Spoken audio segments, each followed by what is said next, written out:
My name is Claire Thompson and I'm 24 years old, the oldest of 3 kids.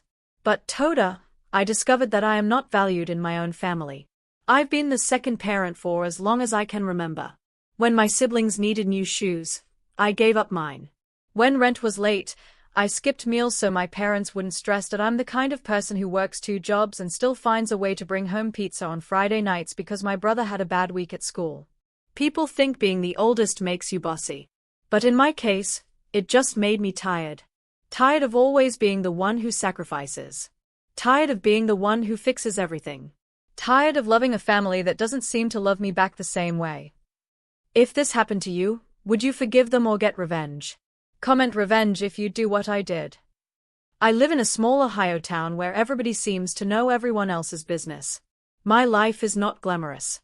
I rent a tiny 1-bedroom apartment with a leaky kitchen faucet and a heater that rattles at night. Most mornings I am up before sunrise, pulling on the faded polo shirt from my diner job, grabbing a travel mug of coffee that barely keeps me awake, and driving through the quiet streets to work a 6-hour shift serving pancakes and refilling coffee cups for half-asleep regulars. By the afternoon I change into a different uniform and clock in at the local bookstore where I work until closing time. My life is a blur of shifts, textbooks, and exhaustion. I am also in school, slowly finishing my degree 1 semester at a time. Between tuition, rent, and gas money, every single dollar I make has a purpose. For months I kept telling myself it was all leading to something better. Something bigger. I had been saving dollar by dollar, paycheck by paycheck, to finally do something I thought would bring my family together. It was supposed to be the start of a new chapter for us. I can still picture the notebook where I kept track of every penny. Every time I deposited money into my savings account, I would write it down like I was building something sacred.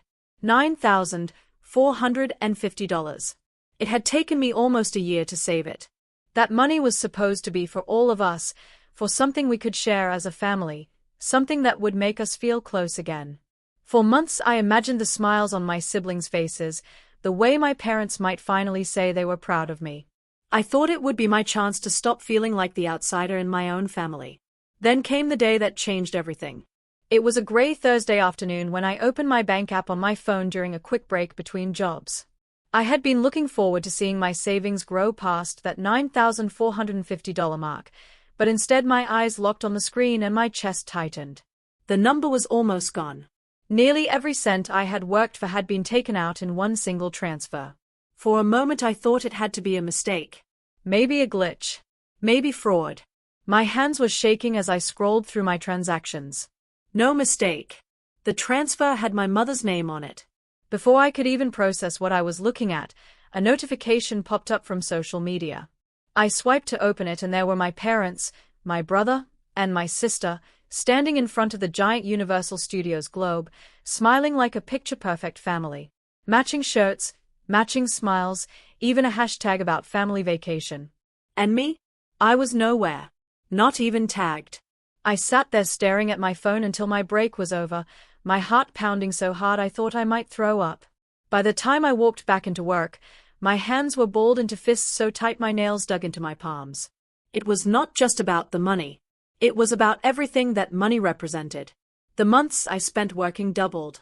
The nights I had gone to bed hungry just so I could put more in savings. The times I told my friends no because I had a bigger plan. All of it gone, not stolen by a stranger, but by the very people I trusted the most. That night, after my second job, I sat in my car in the parking lot and cried until my chest hurt. I felt rage so deep it scared me, heartbreak so sharp it felt like someone had reached inside me and twisted something until it snapped. How could they leave me out? How could they take what I had worked for and use it to make memories without me? Somewhere between the tears and the silence that followed, a new thought formed. If they could hurt me like this, they could not be allowed to get away with it. I wiped my face, stared at my reflection in the rearview mirror, and felt something cold settle inside me. I whispered out loud, just to hear it, "They are going to regret this." And in that moment, I knew what had to be done. But before I could get even, I had to figure out how we got here in the first place. I grew up in a house where love felt like something I had to earn. My parents were never cruel, but they were never soft either. They worked hard, sometimes too hard, and the stress always showed. My dad worked long hours at the factory, coming home with grease on his hands and the smell of metal clinging to his clothes. Mom picked up every side hustle she could find, babysitting, cleaning houses, even selling homemade candles at the farmer's market. Money was always tight. We counted every dollar and learned early what it meant to go without. Even with the constant struggle, it felt like there was always enough left over for my younger siblings to have what they wanted. My brother got a new gaming console for Christmas when I was still wearing thrift store shoes with holes in them. My little sister got piano lessons because Mom said she had natural talent, while I was told to keep watching her practice quietly in the corner so she would not feel nervous. When I brought home straight A's, it was met with a quick good job before Mom rushed off to help my brother finish his science project. When my sister had a recital, the whole family went out for ice cream to celebrate. At first I told myself it was because I was the oldest. I was supposed to be the strong one, the helper, the example. If my brother left his lunch at home, I was the one who had to walk it to school. If my sister had a fight with a friend, I was the one who had to sit with her and calm her down. I convinced myself that this was my role, that I was the steady one who kept everyone together. But secretly I wanted someone to notice me too. There were moments that hurt more than others, moments that stayed with me even as I got older. I remember the time in middle school when the teacher invited parents to a special awards assembly because I had won first place in a writing contest. I sat on that stage, clutching my ribbon, watching the other kids run into their parents' arms when the ceremony ended. My mom texted me an hour later to say she was sorry she missed it because my sister had a dentist appointment. She told me she was proud, but the words felt small on a glowing phone screen. By the time I turned 18, I was working part-time and paying for my own car insurance while my siblings still had their cell phone bills covered. When I went away to community college, I came home on weekends to babysit them so Mom and Dad could go on date nights. I told myself it was fine, that one day it would all pay off, that one day they would see how much I did for them. Even as an adult, the pattern never changed. When the car broke down, I was the one they called to help cover the repairs. When my sister needed money for prom, I quietly slipped her cash because I knew Mom could not afford the dress she wanted. When my brother wanted to sign up for a basketball camp, I worked extra hours to chip in. I kept telling myself that if I just gave a little more, they would finally see me as part of the family instead of just the responsible one holding everything together. And then came the night that made me believe, for a brief moment, that things were finally different. It was late, almost midnight, when my phone rang. Mom's name flashed across the screen, and when I answered, I could hear that she had been crying. Her voice cracked as she said my name. "Claire, we need to talk," she said softly. I sat up in bed, heart racing, because she never called me that late unless something was wrong. Then came the night Mom called me crying and everything changed. When I answered the phone that night, Mom's voice sounded smaller than I had ever heard it. It was shaky, like she had been holding back tears for hours and they were finally breaking through. I sat up in bed, suddenly wide awake. "Claire," she whispered, "I don't know what else to do. I feel like I'm failing as a mom." My chest tightened at those words because I had never heard my mom talk like that. She was always the strong one, the one who found a way to make things work even when the bills were overdue and the pantry was half empty. "What happened?" I asked, trying to keep my voice calm. She sniffled.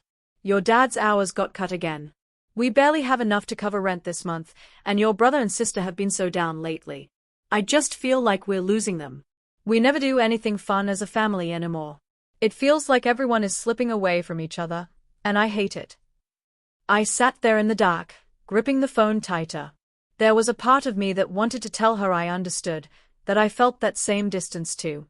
For so long I had wanted to believe that if we just spent more time together, if we just made new memories, things would finally feel right between us. Then Mom's voice softened even more, almost like she was afraid of what she was about to say. "I was thinking," she said carefully, "maybe we could take a trip together. Something special. Something the kids would never forget. Your brother has been begging to go to Universal Studios for years, and your sister, she's been so stressed with school. I just think it would be good for all of us." My heart twisted. A family trip. I could see it in my mind instantly, all of us in the car, singing along to the radio, taking pictures together, finally laughing like a family that actually wanted to be together. But then reality set in, and I let out a long sigh. "Mom, I don't know if that's possible right now. Trips like that aren't cheap. There was a pause on the other end, and then she said the words that cut straight through me. You're the oldest, Claire. You've always been so responsible. I know it's asking a lot, but you're the only one who can help us make this happen. This could be the thing that brings us closer again. I closed my eyes, pressing the phone to my ear. I wanted so badly to say no, to remind her that I was barely staying afloat myself, that I had been saving for my future and not just throwing money into a hole. But then I thought about my brother's goofy smile and how excited he would be to see those rides in person. I thought about my sister, who had been so quiet lately, and how maybe this trip would pull her out of her shell. I thought about Mom sounding so tired, so desperate, and how maybe this was my chance to finally be the glue that held us together. So I swallowed the lump in my throat and said yes. Yes, Mom, I whispered. I'll help. She started crying again, this time with relief. I knew you'd come through for us. You've always been our rock. Her words should have made me feel proud, but instead they left a strange hollow ache in my chest. I hung up and stared at the ceiling in my dark room for a long time. I told myself this was going to be worth it. I told myself that after this trip, everything would finally be different. We would laugh. We would be close. They would look at me and see more than just the one who always sacrifices. They would see me as part of them. So I went to the bank the next morning, transferred nearly all my savings, and handed it over to my parents. I tried not to think about the number as I watched my account drain almost to zero. I told myself that money comes and goes, but family is forever. But what I did not know as I walked out of that bank, clutching the receipt in my hand, was that I had just paid for my own heartbreak. After I told Mom I would help, something inside me shifted. For weeks I had been feeling like I was drowning under the weight of everything: work, school, bills, but now I felt like I had a purpose. I was doing something that mattered.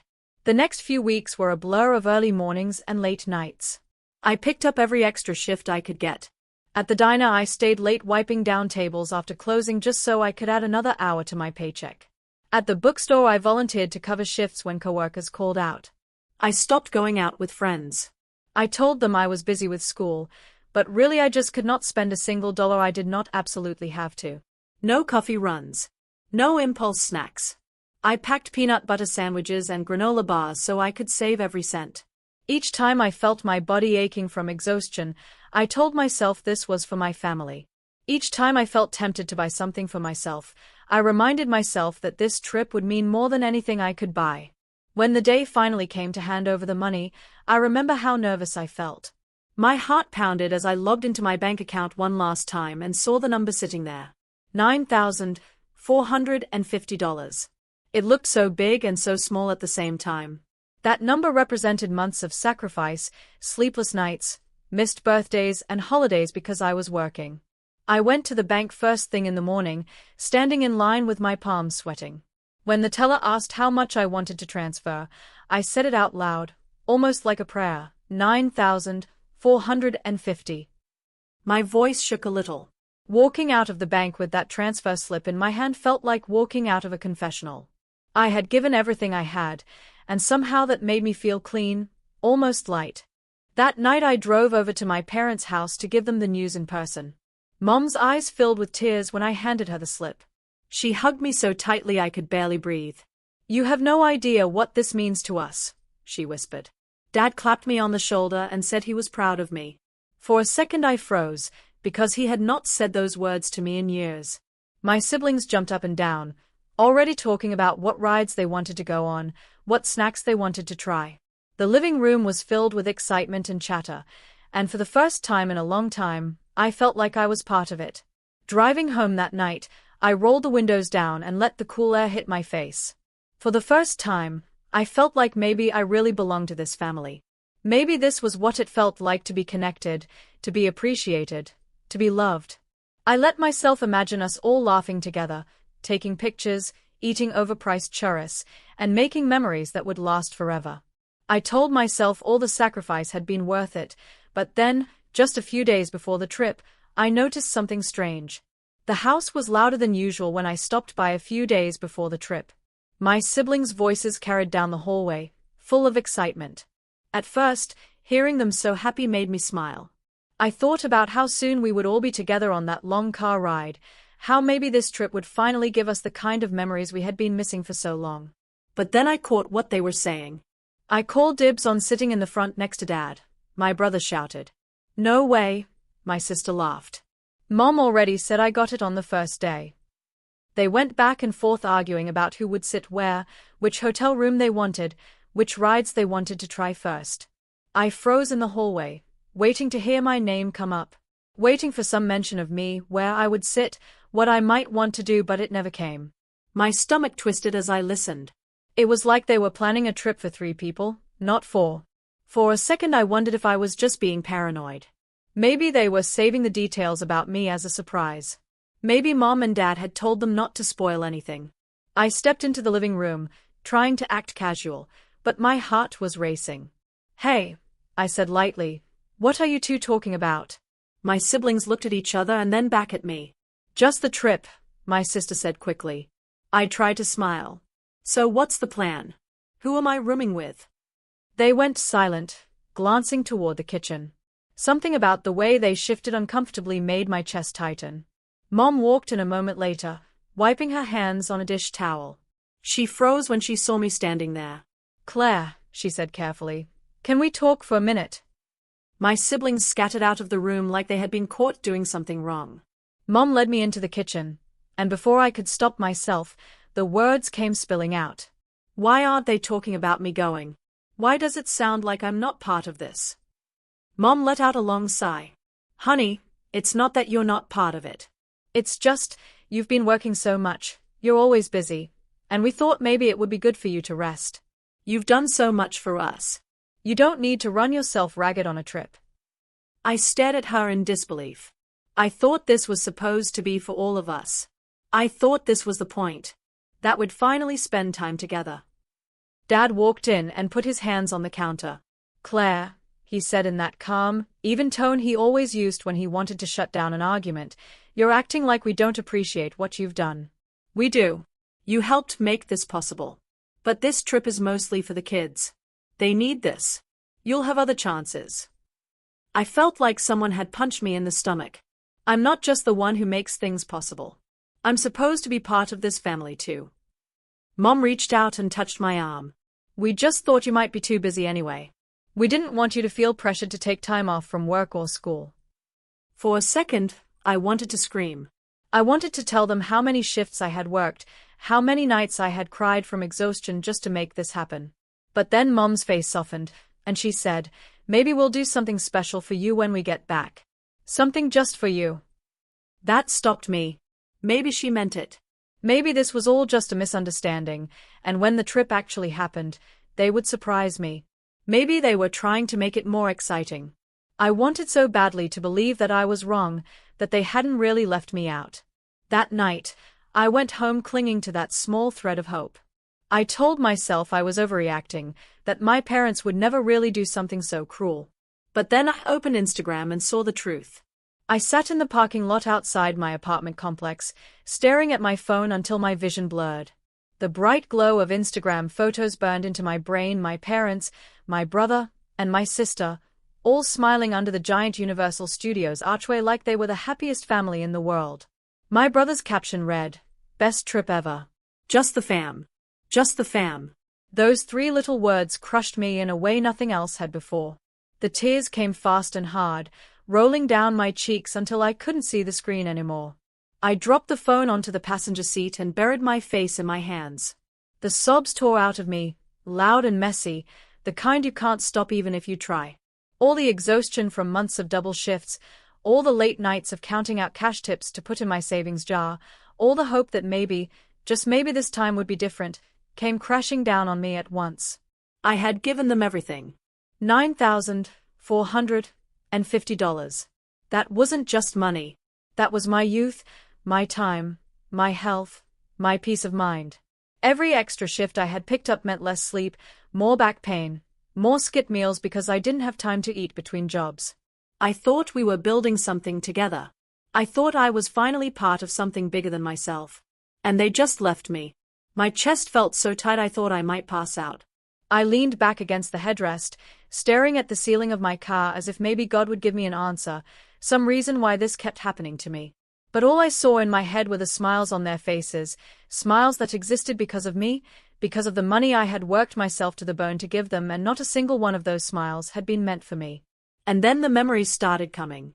I remembered my 10th birthday party when my parents forgot to pick up the cake and said, "We'll make it up to you next year," but never did.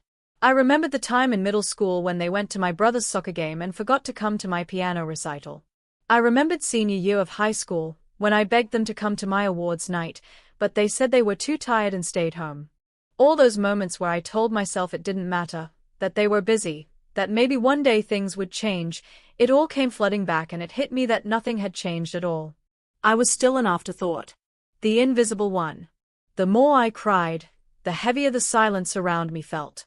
I wanted to scream. I wanted to throw my phone out the window. I wanted to make them feel just 1 ounce of what I was feeling right then. My hands clenched around the steering wheel so tight my knuckles turned white.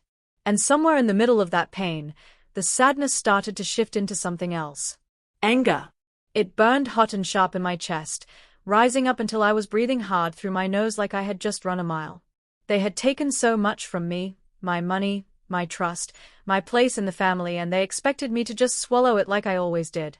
To cry alone, to move on, to be quiet and keep giving. Not this time. I wiped my face with the sleeve of my sweatshirt and stared at my reflection in the rearview mirror. My eyes were red, my hair was a mess, but there was a fire there I hadn't seen before. This wasn't just about a trip anymore. This was about every single time they had made me feel small.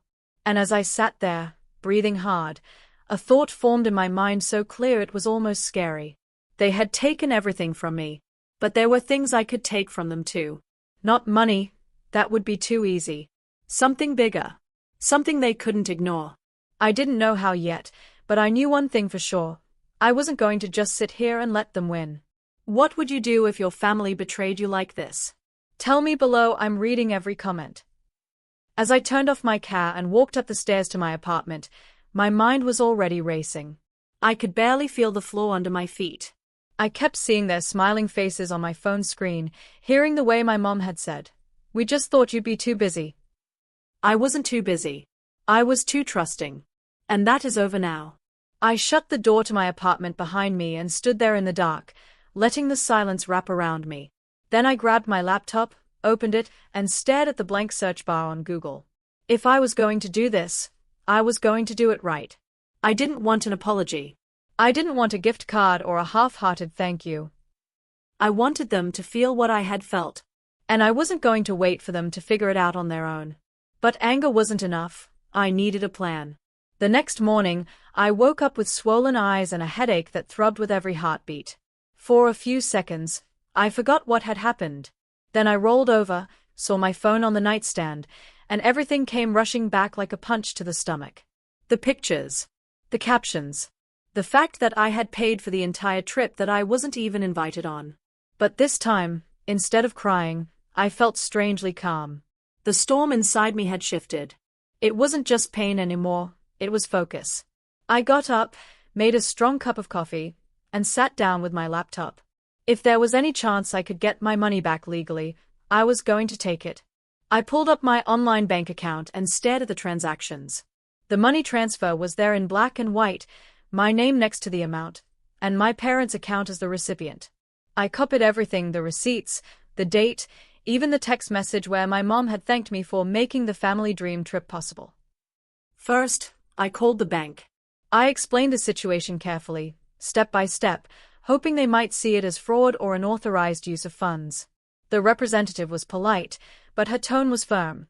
Since I had willingly transferred the money, there was nothing they could do. That hurt. But I wasn't done yet. Next, I researched small claims courts. I spent hours reading legal websites, learning about filing fees, procedures, and what counted as a valid case. I even called the courthouse in my county and asked a clerk if a family loan with no written agreement could be taken to court. The answer was what I feared. Yes, I could file, but there was no guarantee I would win. It would come down to my word against theirs, and there was a chance my parents would deny that it was a loan at all and claim it was a gift. The thought of sitting in a courtroom, Watching my parents look me in the eye and say that I had given them that money freely with no expectation of repayment made my stomach turn. I closed my laptop and sat there in silence. Legally, I was stuck. And that was when the anger rose up again, even hotter than before. I had done everything right. I had tried to be fair, to follow the rules, to go through the proper channels. And still, they got to keep the money.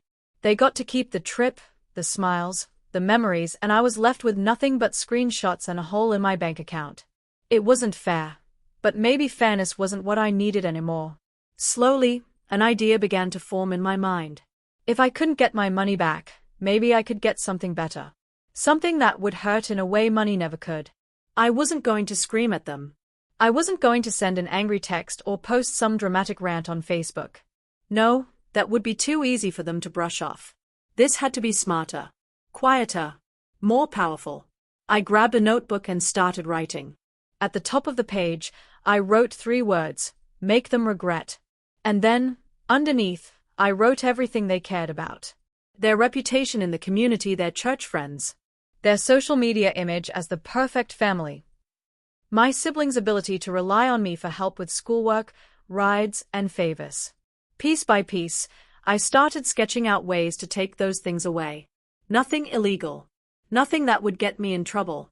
But everything that would make them feel the loss, the same way I had felt it sitting alone in my car that night. I imagined what it would feel like to pull away completely, to stop being their safety net. To let them sit in the silence I had been sitting in for years. The more I wrote, the stronger I felt. By the time I finished, I was breathing hard, my pen shaking slightly in my hand. I looked down at the page, at the neat list of ideas, and I smiled for the first time in days. They thought I was just going to cry and move on. They had no idea what was coming. Then I found the perfect way to make them regret everything. When I woke up the next morning, I felt sharper than I had in weeks. It was like something inside me had clicked into place overnight. The plan wasn't just a collection of angry thoughts anymore. It was real, and I was ready to start.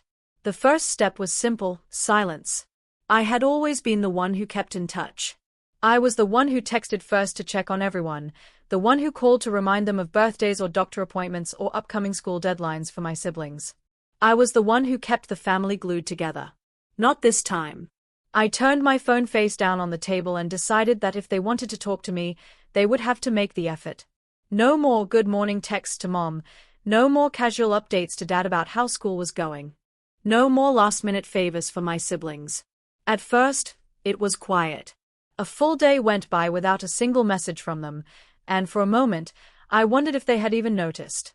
Then, late that night, my phone lit up with a message from Mom. "Hey, how are you? We're back home. The kids had such a good time." I stared at the screen. Normally I would have typed back right away, asking for details, letting her send me dozens of photos. But this time, I put the phone down and waited. Hours passed before I sent a short reply. "Glad you made it home safe." No emojis. No excitement. Just polite words that felt cold even as I typed them. The next day, Dad called me. I let it go to voicemail. His message was short. "Hey Claire, give us a call when you can." I didn't call back. And that was when I realized how powerful silence could be. Every time they reached out, I kept my answers short, formal, almost businesslike. If Mom asked what I was doing that weekend, I just said, "Busy with school." If Dad asked about work, I answered with one word, "Fine." The longer I kept this up, the more their tone started to shift. At first, they were casual and cheerful, like nothing had happened. But by the end of the week, there was a nervous edge to their voices. Mom sent me 3 texts in a row one afternoon. "We haven't heard much from you. Is everything okay? Are you mad at us?" I didn't respond for a full day. When I finally did, I wrote, "I'm fine. Just busy." What I didn't tell her was that I was busy, but not with school. I was busy making sure they knew what it felt like to be left out. I took it a step further. I started posting pictures on Instagram and Facebook. Not sad or angry posts, but bright, happy ones. A selfie of me getting coffee with a friend. A short video of me laughing during a study session. A picture of the new books I had just bought for school. I didn't write long captions, just simple lines like "Good day," or focused. I knew they were watching. Mom was the first to like one of the posts, but she didn't comment. The next day, my sister texted me, "You look happy. What's up?" I just wrote back, "Nothing. Just living." Every polite reply felt like a quiet victory. Every ignored call or delayed text made them a little more anxious. And the best part was, I didn't have to yell or cry or accuse them of anything. I just let the silence grow until it was almost deafening. After 2 weeks of this, Dad finally broke. He showed up at my apartment one Saturday morning, standing at my door with that worried look he only wore when something was seriously wrong. "Claire," he said as soon as I opened the door, "we need to talk. This isn't like you." I invited him in, offered him coffee, and sat across from him with the calmest expression I could manage. "What's there to talk about?" I asked. He hesitated. "You've been distant. Don't we feel like you're upset with us?" I sipped my coffee and shrugged. "I'm just focusing on my life." "Like you said, you wanted me to have time to rest. I'm taking it." He looked at me like he didn't know whether to believe me or not. For years, I had been the daughter who always wanted more time with them, who worked hard to earn their approval. Now, I was the one who was pulling away, and I could see it unsettled him. He left a short while later, promising we would all talk soon as a family. I smiled politely and told him I would check my schedule. When I closed the door, I felt a rush of satisfaction so strong it almost made me dizzy. Phase 1 was working. But I wasn't done yet. I was just getting started. The day I decided to go public was the day I woke up and realized my parents had stopped calling completely. The silence had worked maybe too well. For a brief moment, I wondered if I had gone too far. Then I remembered the images burned into my brain, my family smiling at Universal Studios while I sat at home with an empty bank account. The sting came rushing back, and I knew this wasn't over. I sat at my desk, opened my laptop, and started to gather everything. Screenshots of the bank transfer. The messages where Mom had called the trip a dream come true. My work schedules from the months I had pushed myself to the edge just to make that money. Each piece felt like ammunition, and I arranged it carefully so no one could question my side of the story. My hands were shaking when I opened Facebook. I stared at the blank "What's on your mind?" box for what felt like forever, my cursor blinking like it was daring me to back out. But I wasn't going to back out this time. I started typing. "Some of you know I've been working 2 jobs while finishing school. 4 months, I saved every extra dollar. I had a total of $9,450 because my parents said they wanted to take us all on a family trip. I thought it would finally be a chance for us to be together. But what I didn't know was that I was paying for a trip I wouldn't even be invited to. While I was working double shifts, they went without me. They didn't even tell me until I saw the pictures online. This isn't about money anymore. It's about trust, respect, and being treated like part of the family. I have done everything to be there for them, and this is how they repaid me." Then I attached the screenshots. The bank transfer. The messages. Even a photo of me working late in the restaurant kitchen, exhausted but smiling, from a night my coworker had taken my picture and joked about how much I was hustling. Before I could second-guess myself, I hit post. The reaction was almost instant. At first, there were a few likes. Then the comments started. "I'm so sorry this happened to you. This is awful. You deserve better. Wait, they actually left you behind after you paid for everything?" Within an hour, my post had been shared by 3 of my friends. By the end of the day, dozens of people had commented, some of them tagging my parents by name. My aunt messaged me privately asking if it was true. My cousin texted me a screenshot of my post with, "What is going on over there?" That night, my mom finally called. Her voice was tight, like she had been crying. "Claire, take that post down. People are blowing up my phone. The neighbors are asking questions." "Your grandmother is furious with us." I took a slow breath. "Then maybe you should have thought about that before you left me out." She gasped. "You're humiliating us." "No," I said quietly. "I'm telling the truth. The humiliation part is your doing, not mine." She hung up. The next morning, Dad sent me a long message about how family matters should stay private, about how I was tearing the family apart. I didn't reply. I didn't have to by then. My post had over 200 comments and was being shared outside of my immediate circle. People I hadn't spoken to in years were reaching out with support, some of them sharing their own stories of being mistreated by family. And that was when it hit me, this was bigger than just me. I wasn't just speaking for myself. I was speaking for everyone who had ever been left out, used, or betrayed by the people who were supposed to love them. But just when I thought I had full control of the situation, my phone rang. It was my little brother. "Claire," he said quietly, "I need to tell you something.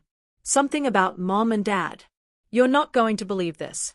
Would you have exposed them publicly, or kept quiet? Drop your answer in the comments." But then my little brother called me with a secret that changed everything. The morning after my post went viral, I woke up to my phone buzzing nonstop. At first, I thought it was more notifications from friends reacting to my story, but when I picked it up, I saw a string of missed calls from Mom, from Dad, even from my siblings. My stomach tightened. I sat up in bed and listened to the first voicemail. It was my dad's voice, low and tense. "Claire, we need to talk. This has gone far enough. Call me back." I didn't. Instead, I made coffee, sat at my small kitchen table, and scrolled through my Facebook feed. My post had gained even more traction overnight. People were still commenting, still sharing, still voicing their outrage on my behalf. A part of me felt guilty seeing my family's names being dragged through the mud, but another part of me felt vindicated. For years, I had swallowed my pain in silence. Now the silence was broken, and everyone knew the truth. An hour later, Dad called again. This time, I answered. His voice was tight, strained, like he was speaking through gritted teeth. "Claire, you have to take that post down. Your mother hasn't slept. Your grandmother called crying this morning. Your brother is refusing to go to school because kids are talking about it." I stayed quiet for a long moment, letting the weight of his words hang in the air. "Good," I said finally. "What do you mean, good?" His voice cracked with anger. "I mean it's good that everyone finally sees what you did. You broke my trust, Dad. You used me. And now everyone knows it. You wanted to pretend like nothing happened. I'm not pretending anymore." "You're tearing this family apart," he shot back. "No," I said, my voice calm but cold. "You tore it apart the moment you decided I wasn't part of it. All I did was tell the truth." He was silent for a moment, breathing hard. Then his voice softened, almost pleading.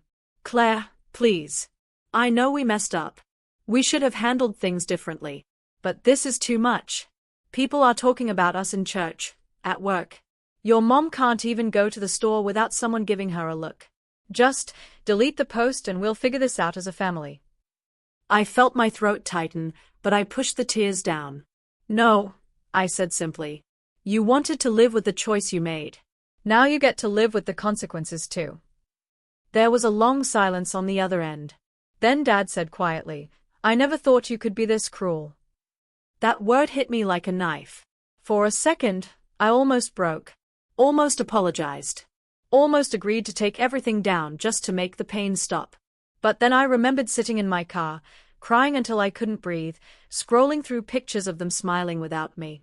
"No," I whispered, more to myself than to him. "This isn't cruelty. This is accountability." I hung up before he could answer. For the rest of the day, I kept my phone on silent. Every time it buzzed, I ignored it. When Mom texted, I didn't read the messages. When my sister called, I let it go to voicemail. That night, just as I was about to go to bed, my phone rang again. This time, it was my little brother. Something about seeing his name on the screen made my heart skip a beat. I answered cautiously. "Hey." He didn't even say hello. His voice was low, almost trembling. "Claire, I need to tell you something. Something about Mom and Dad." "You're not going to believe this." Then came the confession I never saw coming. When I heard my little brother's voice on the other end of the line, something in me softened just a little. He was the one person in my family I had always tried to protect, the one who sometimes snuck into my room to tell me when Mom and Dad were fighting, the one who asked for my help with his homework when no one else would. He had always been caught in the middle. His voice was shaking as he spoke. "Claire, I know you're mad at everyone right now. And honestly, you should be. But I can't keep quiet anymore. You need to know the truth about the trip."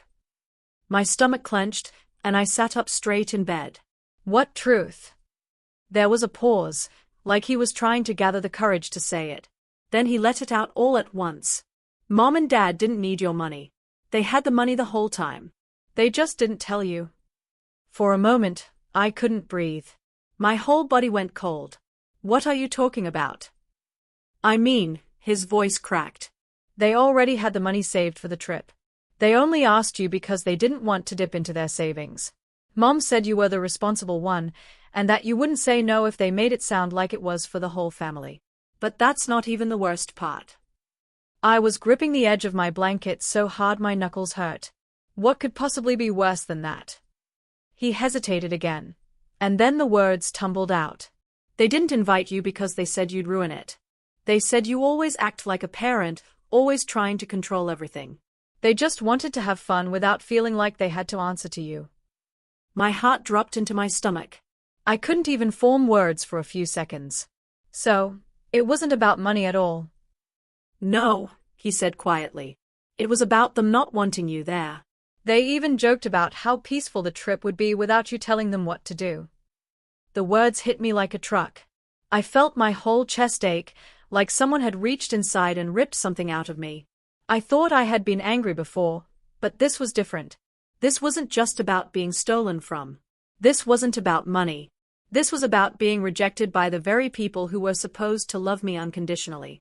I sank onto the edge of the bed and buried my face in my hands. Tears burned my eyes, but I forced them back. I didn't want to cry anymore. I was done crying over them. Why are you telling me this? I asked finally, my voice hoarse. Because you deserve to know, he said softly. I didn't think it was fair. I saw how hard you worked. I saw how excited you were when you gave them the money. And then when you weren't there, it felt wrong. I'm sorry, Claire. I closed my eyes and took a slow breath, letting the silence stretch between us. My brother was trying to be kind, but all I could feel was this hollow, burning ache inside me. It wasn't just pain anymore. It was something darker. Something sharper. Claire? He asked hesitantly. I wiped my face and sat up straighter. My voice was calm, almost too calm. Thank you for telling me. I needed to hear that. You're not mad at me, right? He asked. No, I said. Not at you. But as soon as I hung up, I stared at the wall for a long time, my mind racing. Every memory from the past few weeks came flooding back, every shift I worked late into the night, every dollar I carefully saved. Every time I told myself this would finally make me part of the family. They had never planned to include me. They had never wanted me there. The pain twisted into something new, not just anger, but a kind of clarity I had never felt before. If before I had been hesitant about my revenge, if some small part of me had worried I was going too far, that part of me was gone now. I stood up, grabbed my laptop, and opened a new document. I started writing out everything I could remember, every time they had humiliated me, every sacrifice I had made that went unnoticed, every way they had made me feel small. If they thought my first post was bad, they had no idea what was coming next. This time, it wasn't going to be a warning shot. This time, it was going to burn. That was the moment my revenge went nuclear. I don't know what came over me that morning, but I woke up with my heart pounding and this strange sense of clarity buzzing in my veins. 4 days, I had been feeding my anger in silence, sharpening it like a weapon, and now it was ready to be used. I wasn't going to hide behind posts and quiet punishments anymore. I was done playing nice. It was time to look them in the eye and make them face what they had done to me. I texted my mom first. We need to talk. All of us. Today. She didn't respond right away, but 15 minutes later, my phone buzzed. Come over after dinner, she wrote. I spent the whole day pacing my apartment, rehearsing everything I wanted to say. My chest felt tight, my stomach churned, and for a second, I almost talked myself out of going. But then I remembered that phone call with my brother. I remembered every night I had come home from work exhausted and still opened my laptop to do homework so I wouldn't fall behind. I remembered how proud I had felt when I finally handed them that money, thinking for once I was part of something bigger than myself. And then I remembered those photos, my whole family smiling without me. I grabbed my keys and left before I could change my mind. When I walked into the house, the air felt different. heavier somehow. My parents were sitting at the kitchen table, both of them looking grim. My siblings were there too, fidgeting nervously. It almost felt like an intervention, except this time, I was the one bringing the truth to the table. My mom started first. "Claire, we just want to say." "No," I cut her off, my voice shaking but strong. "You're not going to start." "I am. You're going to sit there and listen, because for once, this isn't about you. It's about me." The room went silent. I could feel everyone's eyes on me, but I didn't care. I had waited too long to be heard. "You asked me for money," I began, my words coming out fast, sharper than I expected. "You told me it was for a family trip. Our family. And I believed you. I worked myself to the bone to save that money. I said no to hanging out with my friends. I said no to buying myself even basic things I wanted. I gave you everything I had, because I thought it meant we'd finally do something together, that maybe for once, I wouldn't be the one left out." My dad opened his mouth like he wanted to speak, but I raised my hand. "Don't interrupt me." "You didn't just take my money," I continued, my voice cracking now. "You took my hope. You took the one thing I'd been clinging to, the belief that one day, you'd treat me like I mattered. And then I had to find out through Instagram that you went without me. That you laughed and took pictures and had fun while I was sitting at home wondering why no one had called." My mom's eyes were filled with tears, but I didn't stop. I couldn't. "And then," I said, my anger rising, "I found out you didn't even need my money. That you had it all along. You just didn't want to spend it. You tricked me. You used me. And you did it all while planning to leave me behind anyway. Do you know what that feels like? To know that it wasn't about money at all, it was about you not wanting me there." No one spoke. My dad's jaw was tight, my mom was staring at the table, and my siblings looked like they wanted to disappear. "You say I act like a parent," I said, my voice shaking now for a different reason. "Maybe I do. But do you know why? Because someone had to. Someone had to be the responsible one when you weren't. Someone had to clean up the messes, make sure the bills were paid, make sure the younger ones had what they needed. And for that, I get punished. For that, I get excluded." My mom finally spoke, her voice barely above a whisper. "Claire, you're right." I blinked at her, thrown off for a moment. "You're right about everything," she said, tears running down her face now. "We were wrong. We thought we were doing what was best, but we weren't. We were selfish. We were wrong to leave you out." My dad's face softened, and for the first time, he looked ashamed. "We owe you an apology," he said quietly. "We hurt you, and I'm sorry." The room was so quiet I could hear the clock ticking on the wall. For a second, all I wanted was to run into their arms like I was a little kid again, to have that moment where everything was okay and I finally felt like I belonged. But then I remembered every sleepless night, every tear I'd cried in my car, every moment I felt like I didn't matter. Forgiveness wasn't going to come easy, not this time. After that confrontation, I drove home with my head spinning and my chest so heavy I could barely breathe. My parents' apology was still ringing in my ears, but it felt like too little, too late. Part of me wanted to believe them, to let myself think this could finally be the start of a new relationship with them, one where I wouldn't always feel like an outsider. But the larger part of me, the one that had been hurt over and over again, knew that if I went back to the way things were, I would just keep being the family's safety net, the fixer, the person they could drain whenever they needed something. When I got home, I didn't turn on the lights. I sat on my couch in the dark, staring at nothing. Hours passed like that, and in that silence, something clicked. For the first time in my life, I realized I didn't owe them anything. Not my money, not my time, not my emotional energy. For years, I had been the one holding everything together, and they had taken it for granted. They had taken me for granted. If I kept doing it, I would never get to live my own life. The next morning, I opened my laptop and started closing every shared account. My parents had access to my savings, my emergency fund, even my credit card as an authorized user.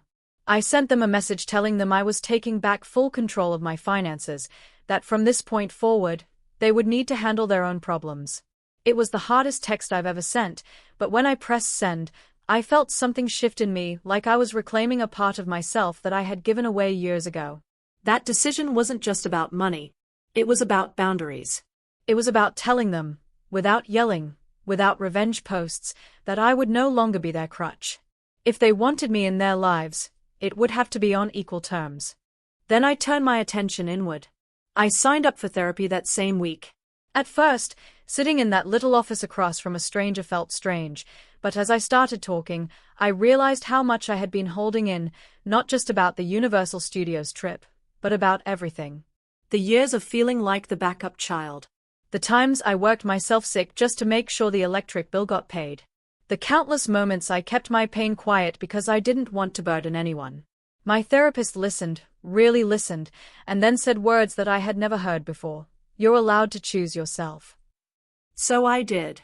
I started saying no when my family asked me for things I couldn't give. I started spending time with friends without feeling guilty. I bought myself little things that made me happy, things I used to feel selfish for wanting. Slowly, my life began to feel like it was mine again. And just when I thought I was finally healing, just when I thought the chapter was closed, I came home one evening to find an envelope on my doorstep with my name on it. And just when I thought it was over, I got a letter. When I finally worked up the courage to open the envelope, I didn't know what to expect. Inside was a handwritten letter from my mom. The paper was creased from being folded so many times, the handwriting shaky like she had been crying as she wrote it. She apologized again, but this time it felt different, not rushed, not defensive. She wrote about how she and Dad had been talking every night since the confrontation, about how they realized they had spent years putting me in a role I never asked for. She said they wanted to make things right, to try again as a family, this time with me truly included. At the bottom of the letter was something I didn't expect, a plane ticket. My breath caught when I saw the destination printed in bold letters. This wasn't Universal Studios. This was something bigger, something they had never been able to afford before. A 7-day trip to Hawaii. All expenses paid. And not just for me, for all of us. I sat there with the letter in my lap for a long time, my heart caught between anger and longing. A part of me wanted to tear it up, to prove I was past the point of caring. But another part of me, the part that still wished for a family who wanted me, couldn't ignore what this meant. This wasn't just a vacation. This was their way of saying, we see you now. We want you there. We want to try again. That night, I couldn't sleep. I kept turning it over in my mind. What if I went and it was just another setup for disappointment? What if they used this trip to guilt me back into being the old me, the one who sacrificed everything for everyone else? And yet, what if I didn't go and missed the chance to finally rebuild something with them? The next morning, I sat down and wrote a letter of my own.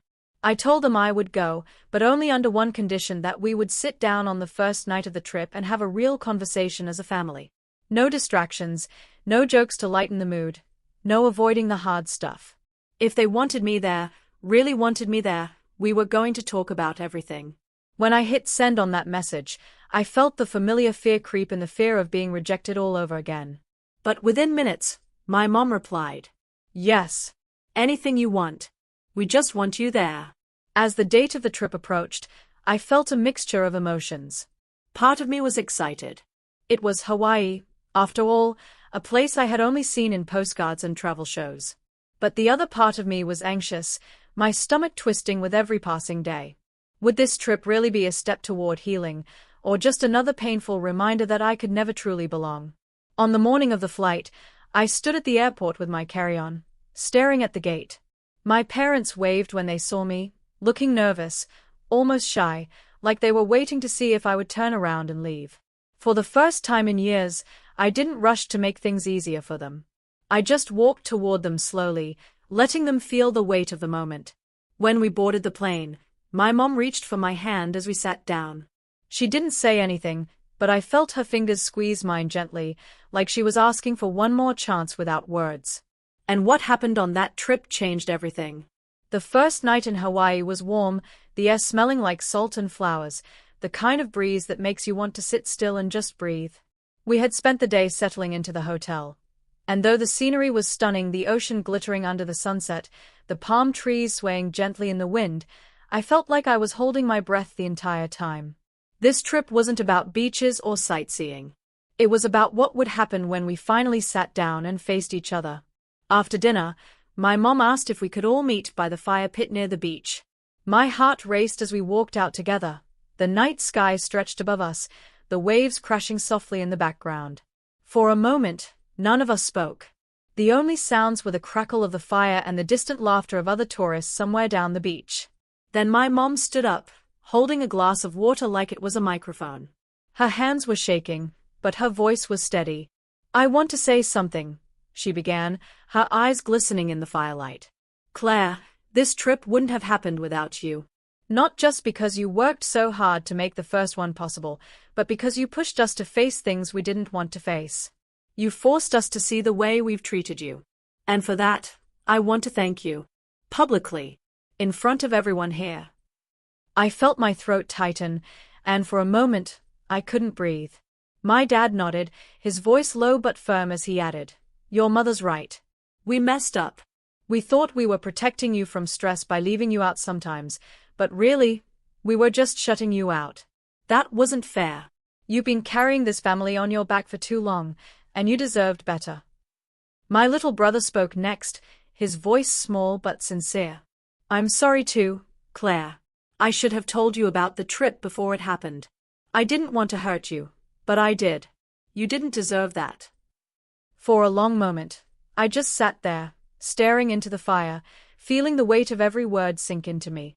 I had imagined this moment so many times, hearing them admit what they had done, hearing them say they were sorry, but actually living it was different. It was raw, and it was heavy, but it was also freeing. When it was finally my turn to speak, I took a deep breath. "Thank you," I said softly. "Thank you for saying that. For finally seeing me. I have spent so much of my life feeling like the outsider in my own family, like no matter how hard I tried, I was never enough. I can't pretend that one conversation fixes everything, but I want to try too. I want to believe that we can be a real family, not just the kind that smiles for pictures, but the kind that actually talks to each other, that shows up for each other." My mom reached across the fire pit and took my hand, her grip warm and firm. "That's all we want too," she said. "To start over." The rest of the night was quiet but peaceful. For the first time in years, we laughed together, real laughter, the kind that bubbles up from deep inside. We shared stories, we remembered old times, and we even made plans for the future together this time. As I walked back to my hotel room later that night, the sound of the waves behind me, I felt lighter than I had in years. This trip hadn't erased the past, but it had given me something I never thought I would have, a chance to build something new with my family, something honest. And as I stood on the balcony, looking out at the moonlit ocean, I realized that this was my full circle moment. I had gone from being the girl who gave everything and got nothing, to being the woman who demanded to be seen and was. As I watched the waves roll in that last night, I couldn't help but think about how far I had come. I had lost money, trust, and a piece of myself, but in the process, I found something far more valuable: my voice, my strength, and my boundaries. This story was never just about revenge. It was about healing, about learning that sometimes you have to break before you can rebuild. If you've ever felt left out, unheard, or betrayed by the very people you love most, I want you to know that you are not alone. Tell me in the comments what you would have done in my place, because I read every single one. And if you believe that no one should ever feel invisible in their own family, hit the like button and share this story so more people can see it. Subscribe so you never miss the next story we tell together, because sometimes the hardest stories are the ones that bring us closer.